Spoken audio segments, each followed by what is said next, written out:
台湾话艺术水阁好。国情解说2句，我含你做参考。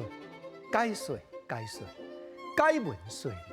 好朋友，咱来甲回想，大家拢知影讲，台湾的民主毋是对天顶落下来，是真侪人牺牲因的青春，甚至牺牲因的性命争取来。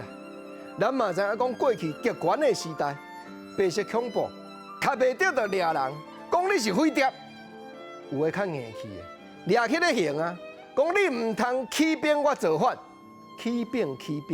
起兵这2字古早的台湾话，伫咧台日大书典内底查有，意思就是讲，你讲话甲我乱，安尼吼做起兵。你起兵我造反，你无证无据，讲啥物我要引导政府甲我掠来刑，你有够刑责。但是咱嘛知影，当时这极权政府的手下，有的人即马翻头来甲回想，讲较歹听，叫做妖艺。这个人拢嘛是固定的念套头，啥做念套头？那台日大书典内底解说，话母就是套头，啊套头就是固定遐个话。先甲你打话头讲，啊你认认的就无代志啦，紧嘞骹无手印顿的吼，保你一条性命，免哪有影，拢嘛骹无手印顿落去了后，代志才会严重，才会拖去枪杀。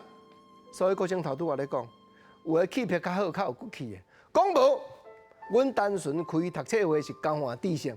你唔通强请一个天对我的头壳顶甲我滴落去，讲啥物我较像通透，一项都无影，我绝对无承认。啊，我无做的代志，你唔通安怎样？同款台日大书典内底有一句话讲，你唔通叫我坐头解说甲坐担同款，就是讲对别人的行为来负责任。我无可能来坐头，我无可能来坐担，我都无做就是无做，毋过可能。咱嘛知影讲，翻头甲看过去，屈打成招，点滴滴。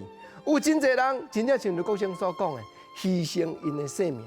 当然，经过民主慢慢开放了后，我哪有真侪采取弥补的行为，甚至讲，咱过去做总统的李登辉先生，也向这受冤屈的人家属道歉。